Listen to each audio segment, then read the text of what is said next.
एक रील्स हो जाते की कधी लक्षात घ्या, माणूस सकाळ झाली ते पहिला कोंबडा ओरडायचा, आता कोंबड्याचा विषय येतच नाही. घड्याळकडे टायमिंग मोबाईल झाले त्याच्यामुळे मोबाईल बघितलं की माणूस उठायला बी नको म्हणतोय.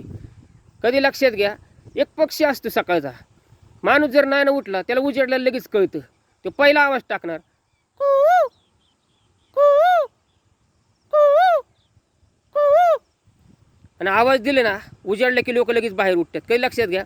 आणि मालकाचं एक उदाहरण देतो, जर मालकाचे बकरीला जर समजा नाहीच खायला जर टाकलं मेंढीला, तर मेंढी वरट्टी कशी ती एक सांगतो, मे मे मे.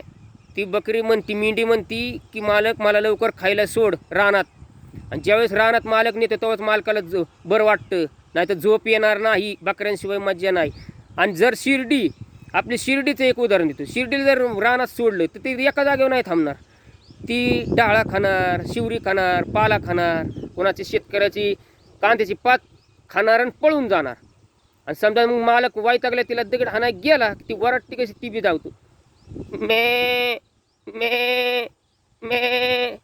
लक्षात कधी घ्या, मेंढी आणि बकरीला जर जवळ जर घेतलं रानात, तर कधी लक्षात घ्या, मेंढी जर एकदा चरायला लागली तर मान कधी वर्गात नाही. म्हणून तर मेंढी लोकांची तयारी, लक्षात घ्या, तब्येत लवकर वाढती.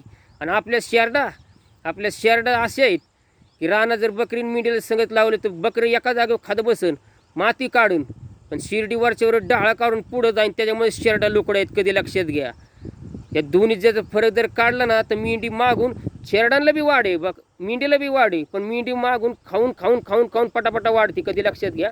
पण ज्यावेळेस त्याची केस कापन तेव्हा ती मेंढी सुधरण, नाही तर सुधरू शकत नाहीये. कधी लक्षात घ्या. दोन्हीचा आवाज काढून दावतो मी, मेंढीचा आणि शिर्डीचा. मेंढीचा आवाज मे मे मे, ती मालकाला इशारा करते मला लवकर खायला दे. आणि आपली बकरी मे मे, मालकाला इशारा करणारे शिर्डी. आणि एक आवाज काढून दाखवतो पक्ष्याचा,